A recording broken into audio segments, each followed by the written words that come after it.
మేము రాగానే ముందు అనుకుంది ఏంటంటే, అసలు ముందు వ్యవస్థని బలోపేతం చేయాలి అంటే ముందు ఒక బాధ్యత గల వ్యక్తిగా నేను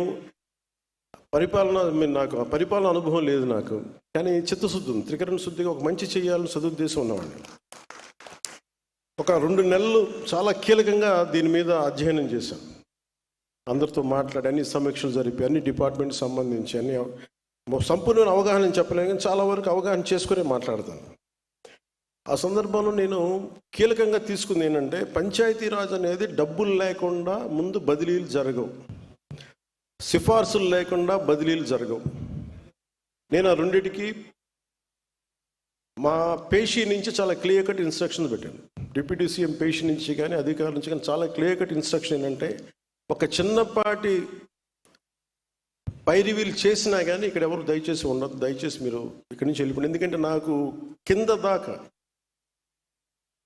అట్టడుగు శ్రామికుడు దాకా దీని ఫలితాలు పొందాలి అంటే ఎక్కడా కూడా లీడ్ చేసే వాళ్ళ దగ్గర నుంచి ఏ మాత్రం కూడా అసలు అలక్ష్యం లేకుండా, లేదంటే పైరివీలు లేకుండా ఉండాలని చెప్పి నేను తీసుకున్న నిర్ణయం చాలా చాలా బలంగా అందరూ దీన్ని ముందుకు తీసుకెళ్ళారు. అందుకనే మనకి డిఈఓలు కానీ ఎవరైనా సరే ఏ స్థాయి అధికారులకైనా క్లియర్ కట్గా ఏం చెప్పి మా పరిధిలో ఉన్నంత వరకు ఎంతమందిని ట్రాన్స్ఫర్ చేయాలి. చాలామంది మా పేజ్ మన వెంకటకృష్ణ గారు, మన ఓఎస్డి వెంకటకృష్ణ గారు చెప్తూ ఉంటారు, చాలామంది ట్రాన్స్ఫర్లు చేసిన తర్వాత అంటే జీవితంలో మాకు ఎప్పుడు ఇంకా ఒక రైట్ పోస్టింగ్ రాదు, లేదంటే సమర్థత ఉండి, నేను సమర్థతను వెతుక్కున్నాను. నేను నిజంగా ఇంటిగ్రిటీ ఉండి మన పరిపాలనా వ్యవస్థని పటిష్టం చేద్దాం అనుకున్న అధికారులు ఎవరున్నారో వాళ్ళని వెతికి పట్టుకోండి. ఫస్ట్ నేను ఇచ్చిన ఇన్స్ట్రక్షన్ అంతే, వెతికి పట్టుకోండి. ఎవరైతే నిర్లక్ష్యం కాబడ్డారో, ఎవరైతే సమర్థత ఉండి, ప్రతిభ ఉండి, ఇంటిగ్రిటీ ఉండి వాళ్ళు దూరం కాబడ్డారో వాళ్ళందరినీ వెతికి పట్టుకొని మీరు పంచాయతీరాజ్ కీలకమైన వ్యవస్థలో పెట్టండి.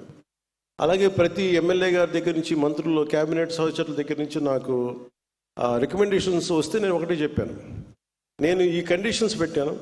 ప్రయారిటీస్ ఎబిలిటీ కావాలి, సమర్థత ఉండాలి.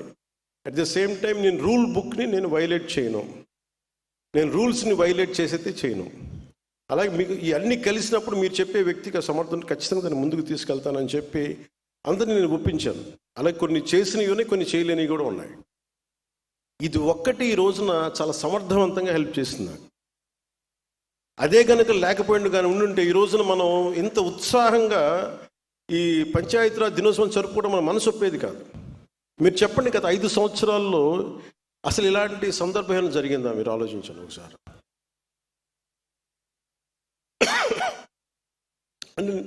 నేను ఒకటి, గ్రామాలు దేశాన్ని పట్టుకొమ్మలు కాబట్టి అది సర్పంచ్ స్వయం ప్రతిపత్తి గల గ్రామాలు అవ్వాలి. కానీ దానికి చాలా కష్టసాధ్యమైంది ఏంటంటే, ఒకటి గ్రామాలు, పంచాయతీలు రాజకీయాల్లో కూరుకుపోయినాయి, లేదంటే వర్గపోరులో కూరుకుపోయినాయి, లేదంటే కులాల మధ్య కూరుకుపోయినాయి. వీటన్నిటినీ అధిగమించి ముందుకు వెళ్ళాలి అంటే ఖచ్చితంగా మనం ఇర్రెస్పెక్ట్ ఆఫ్ ద పార్టీస్. అందుకే రాగానే 10,000 కానీ 25,000 కానీ మన జాతీయ దినోత్సవానికి కావచ్చు, లేదంటే మన రిపబ్లిక్ డే కావచ్చు, ఇర్రెస్పెక్టివ్ ఆఫ్ అక్కడ కూటమికి సంబంధించిన సర్పంచ్లే లేరు, దాదాపు 70-80% దగ్గర. ఎందుకు ఆ భరోసా ఇవ్వడానికి మేము ప్రయత్నం చేసామంటే, it's irrespective of politics, irrespective of political benefit, irrespective of whether NDA is there or not. అక్కడ తెలుగుదేశం ఉందా, లేదంటే భారతీయ జనతా పార్టీ ఉందా, జనసేన అని కాదు, ఏ పార్టీకి సంబంధించిన గ్రామం మటుకు గ్రామం. అది పంచాయతీ. ఆ పంచాయతీ సర్పంచ్కి ఇవ్వాల్సిన మర్యాద కానీ, ఎంపీపీలకు ఇవ్వాల్సిన మర్యాద కానీ, ఎంపీటీసీలకు ఇవ్వాల్సిన మర్యాద కానీ, జెడ్పీటీసీలకు ఇవ్వాల్సిన మర్యాద ఇర్రెస్పెక్ట్ ఆఫ్ ద పార్టీలకి అతీతంగా అది ఇవ్వడానికి మేము సంసిద్ధంగా ఉన్నాం. అదే మేము చూపిస్తూ ఉన్నాం ఇక్కడ దాకా. సో మేము దాంట్లో భాగంగానే ఈ రోజున ఈ గ్రామస్థాయిని, గ్రామాలను బలోపేతం చేయాలి.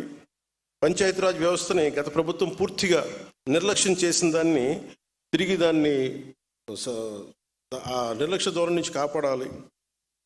తీసుకోవాల్సిన నిర్ణయాలన్నింటినీ కూడా ఇవాళ గత ప్రభుత్వం వాళ్ళు రావాల్సిన నిధుల్ని అన్ని నిర్వీర్యం చేసేసింది, తీసుకోవాల్సిన నిర్ణయాలన్నింటినీ నిర్వీర్యం చేసింది.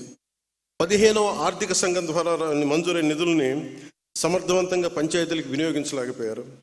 అయితే మన ప్రభుత్వం వచ్చిన తర్వాత సకాలంలోనే 1121 కోట్ల రూపాయలు నేరుగా పంచాయతీలకి బడ్జెట్ విడుదలలో ఉత్తర్వులు జారీ చేయడం జరిగింది. మన ప్రభుత్వం వచ్చిన రోజు నుండి ప్రతి అడుగు పంచాయతీలని బలోపేతం చేసే దిశగానే మనం ముందుకెళ్తా ఉన్నాం. సర్పంచుల ఆత్మ గౌరవాన్ని పెంపొందించింది. ఇందాక చెప్పినట్టుగా జాతీయ పండుగలైనటువంటి స్వాతంత్ర మరియు గణతంత్ర దినోత్సవాల నిర్వహణకు మంజూరు చేసిన నిధుల్ని 100 నుండి 10,000కి మరియు 250 నుండి 25,000కి పెంచాం. మునుపటి ప్రభుత్వంలో ఉపాధి హామీ పథకం కింద గ్రామ అభివృద్ధిలో ఎలాంటి నిర్ణయాలు తీసుకున్నారు, ఎలాంటి పనులు జరుగుతున్నాయనే దానిపైన స్పష్టత ఉండేది కాదు. కానీ మన ప్రభుత్వం రాగానే ఉపాధి హామీ పథకాన్ని పారదర్శకంగా అమలు చేస్తూ సోషల్ ఆడిట్స్ చాలా సమర్థవంతంగా నిర్వహించడం జరిగింది. ఇప్పటి వరకు ఉపాధి హామీ పథకం కింద 46,94,000 కుటుంబాలకు చెందిన 75,23,000 మంది ఉపాధి ఇక్కడ కూలీ అని రాశారు. నాకు ఈ పదం కొంచెం ఇబ్బందిగా ఉంది. అంటే వేజ్ సీకర్స్ అది ఇంగ్లీష్, నేను అనేది శ్రామికులు అనే పడదాం, లేదంటే నేను దీనికి ఒక పదం పట్టుకుందాం. దీనికి అంటే గ్రామ వికాస నరేగా శ్రామికులు అనే పదం నాకు ఇష్టంగా అనిపించలేదు. పల్లెల్ని నిర్మించే కార్మికులు, లేదంటే గౌరవం ఇవ్వాలి, అంతేగాని ఏదో ఉపాధి మన కూలీ ఇస్తున్నాం డబ్బులు వెళ్ళిపోయిన అలా ఉంది. అందుకని దయచేసి దీన్ని ఒకసారి, ఎందుకంటే పిఆర్ డిపార్ట్మెంట్లో లేదంటే న్యూస్ పేపర్స్లో అన్నిటి కూడా ఉపాధి హామీ కూలీ అంటే కూలీ అనే పదం బ్రిటిష్ వాళ్ళ నుంచి వచ్చింది. మనల్ని భారతీయుల్ని చైనీస్ని బయట తోటలు పనిచేయడానికి అది చాలా డిరగేటరీ టర్మ్. అందుకని దయచేసి ఆ పదం మనం వాడద్దు. అందరినీ మార్చలేం, కానీ దయచేసి ఈ పదం ఆ పంచాయతీరాజ్ ప్రిన్సిపల్ సెక్రటరీ గారికి, ఉన్నతాధికారులకు కూడా నా విజ్ఞాపన.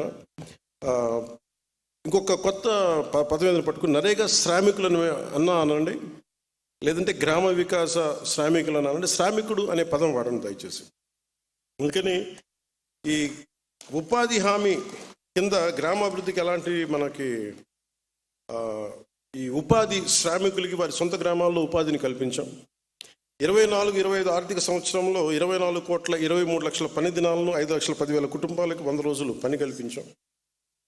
మన ప్రభుత్వం ఏర్పడిన వెంటనే పంచాయతీరాజ్ వ్యవస్థకు జీవనాడి అయినటువంటి గ్రామ సభలను చిత్తశుద్ధితో సమర్థవంతంగా నిర్వహించగలుగుతున్నాం. గ్రామ సభల ద్వారా గ్రామ స్థాయిలో ప్రజల అవసరాలను గుర్తించి ప్రాధాన్యతతో కూడిన నిర్ణయాలు తీసుకుంటున్నాం. ఇలాంటి దృఢ సంకల్పంతో ఒక్కసారి 13,326 గ్రామ పంచాయతీల్లో గ్రామ సభలు నిర్వహించి ప్రపంచ రికార్డును కూడా మనం సాధించాం. గ్రామ సభల్లో తీసుకున్న నిర్ణయాలను పల్లె పండుగ ద్వారా పూర్తి చేసిన పనులు మీ దృష్టికి తీసుకొస్తాం. 4,000 కిలోమీటర్లు సిసి రోడ్లు నిర్మించాం. 21,564 గోకులాలు నిర్మించాం. 12,950 నీటి తొట్టులను, అంటే మనకి మూగజీవాలకు కావాల్సిన నీటి తొట్టుల్ని నిర్మించాం. 20,286 ఫామ్ పౌండ్స్ని మనం పూర్తి చేశాం.